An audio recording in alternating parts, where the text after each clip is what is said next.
जब इकट्ठा हो गए, विरोध शुरू हो गया, उसमें से पुलिस वाले गोली चलाए। पुलिस वालों ने देखो आंसू गैस ये सब छोड़ा। हाँ उसके बाद एक हेलीकॉप्टर ऊपर से आया, लाल बत्ती जली हाँ। और जो है गोलियां चलने लगी। अच्छा। उसी में भगदड़ मची। अच्छा। कार सेवक बहुत खत्म हुए थे। पता नहीं कितने लोग मर गए जिनका पता ही नहीं लगा। तो बाड़ी की बात का हुई। मुलायम सिंह से ऐसी उम्मीद नहीं थी। मुलायम सिंह केवल मुस्लिम वोट लेने के लिए उन्होंने ऐसा काम किया है, मुस्लिम तुष्टीकरण के लिए। अच्छा। उसने ऐसा काम करवा दिया। पुलिस वाले गोलियों से मार रहे थे, छज्जे के में। हाँ गिर रहे थे लोग।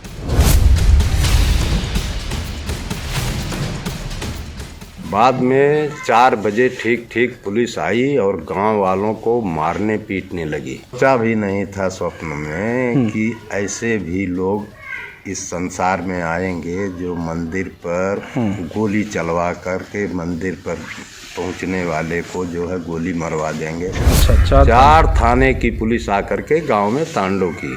ठीक है। उसी समय गांव वाले विरोध किए। ठीक है। विरोध करने पर लोग जब इकट्ठा हो गए, विरोध शुरू हो गया, उसमें से पुलिस वाले गोली चलाए।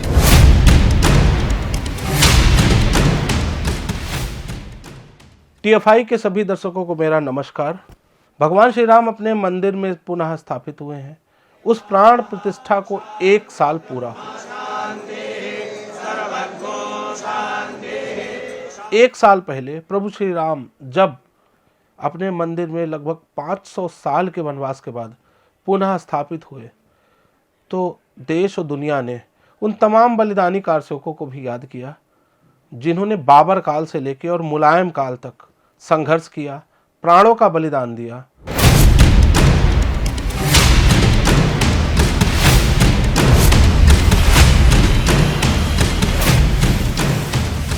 टीएफआई ने कुछ ऐसे कारसेवक खोज निकाले जो सौभाग्य से अभी तक जीवित है। आपको क्या लग रहा है वो किस रूप में होंगे, किस हालत में होंगे, कितना सम्मान पा रहे होंगे? अमूमन ये कहा जाता है कि 30 अक्टूबर 1990 को मुलायम सरकार में पहला नरसंहार हुआ था जिसमें कई कारसेवकों ने अपने प्राणों की आहुति दी थी। लेकिन आपको एक बात हम बताना चाहेंगे कि 30 अक्टूबर से पहले एक नरसंहार हुआ था। भगवान श्री राम के मंदिर के सम्मान, मान और प्रतिष्ठा के लिए 30 अक्टूबर से 1 हफ्ते पहले 22 अक्टूबर को बस्ती जिला प्रभु श्री राम के मंदिर से लगभग 25 से 26 किलोमीटर दूर एक गांव साणपुर था। 22 अक्टूबर को वहां पर अचानक पुलिस को कार सेवकों की सूचना मिलती है। उस समय तत्कालीन एसएचओ रामचंद्र राय थे और सुभाष चंद्र गुप्ता उस समय बस्ती जिले के एसपी थे। हम ये नाम आपको इसलिए बता रहे हैं क्योंकि आप अगर वर्तमान में किसी भी रूप में हैं, शक्ति रूप में हैं, आपके पास ताकत है, आपके पास पावर है, तो याद रखिए इतिहास आपको याद रखेगा किस रूप में वो आपको तय करना होगा। इनको सूचना मिलती है कि साणपुर गांव में कुछ कार सेवक मौजूद हैं। पुलिस की घेराबंदी होती है। पुलिस की घेराबंदी होते ही उस गांव के लोगों ने कार सेवकों को बचाने की कोशिश की। यकीनन वो कार सेवक मारे जाते, उनको मार डाला जाता। गांव के लोगों ने पुलिस से आमना सामना किया और उस गांव के कई लोगों को वीरगति मिली। वो एफआईआर कॉपी भी टीएफआई के पास मौजूद है जिसमें रामचंद्र राय ने ये लिखा है कि इस गांव के लोग जय श्री राम का नारा लगा रहे थे। जय श्री राम, जय श्री राम, जय श्री राम। आप सोचिए, जय श्री राम का नारा अपराध है क्या? रामचंद्र राय यदि आप जीवित हैं तो आप वादा करेंगे, आप अगर इस वीडियो को देख रहे हैं तो आप ये बात दावे के साथ कह सकते हैं कि आपने कभी अपने जीवन में जय श्री राम नहीं कहा। थाना प्रभारी तब रहे होंगे, निस्संदेह आपका भी जब जन्म हुआ होगा तो शायद आपके पूर्वजों ने भी आपको जय श्री राम कह के राम जी के यहाँ मत्था टेका होगा। हमारे यहाँ एक बेटा हुआ, जब आपकी नौकरी लगी होगी तो शायद आपके घर वालों ने भगवान के यहाँ मत्था टेका होगा और आपने अपनी एफआईआर में लिखा है कि जय श्री राम का नारा लगा रहे थे। खैर, ऊपर से आदेश आता है। सुभाष चंद्र गुप्ता पुलिस अधीक्षक थे, आईपीएस थे, बहुत ताकतवर लॉबी मानी जाती है। उनका आदेश आता है और गोलियां बरसती हैं।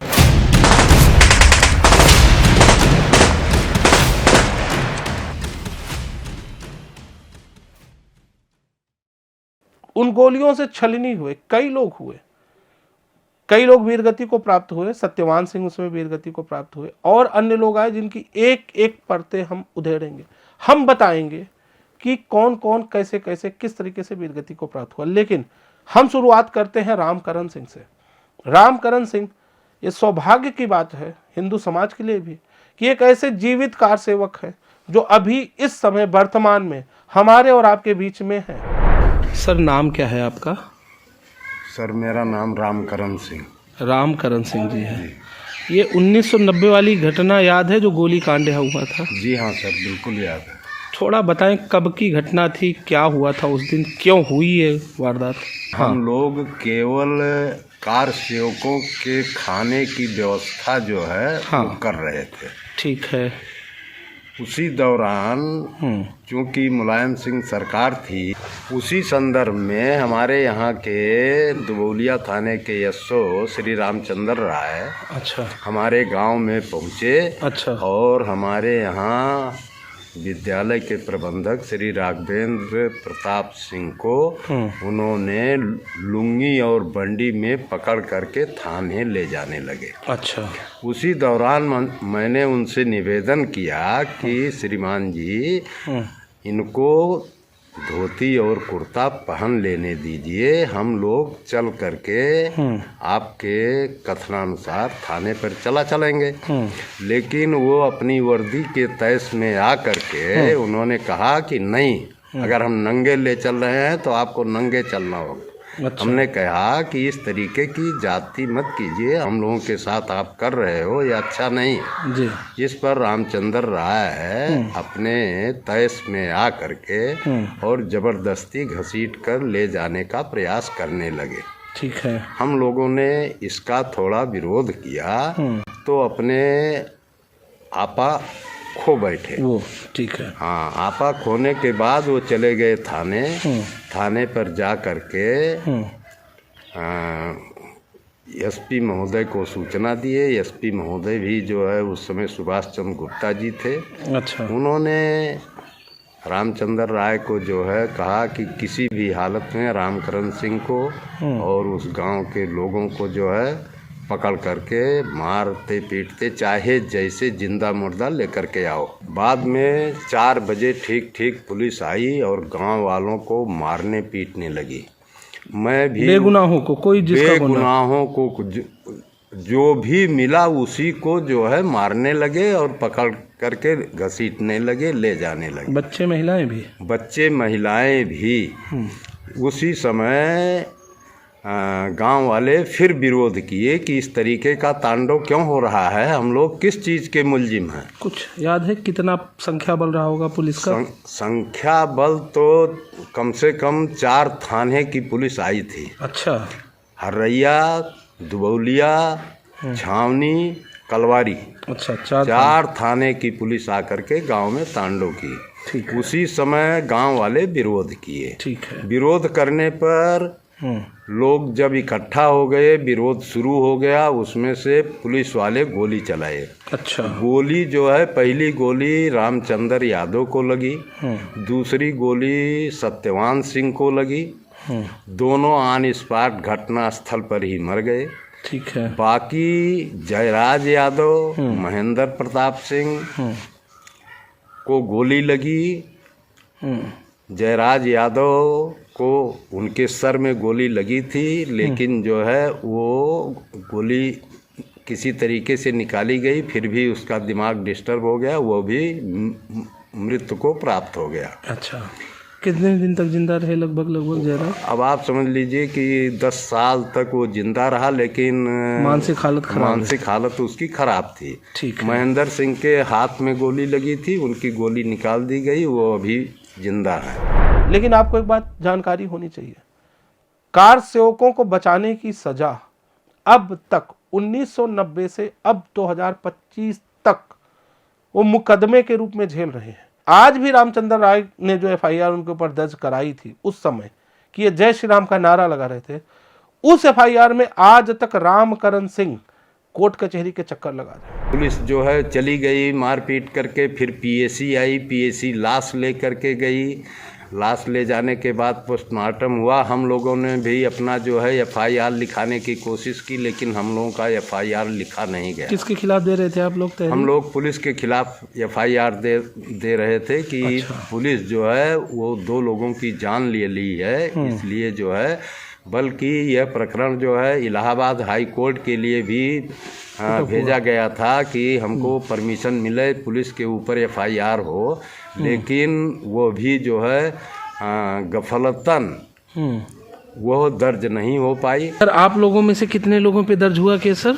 40 लोगों के 40? लगभग 40 लोगों के ऊपर केस दर्ज हुआ, जिसमें से लगभग 15-20 लोग तो मर गए। अभी भी जो है 15 लोग करीब जीवित हैं, उनके ऊपर केस अभी भी चल रहा है।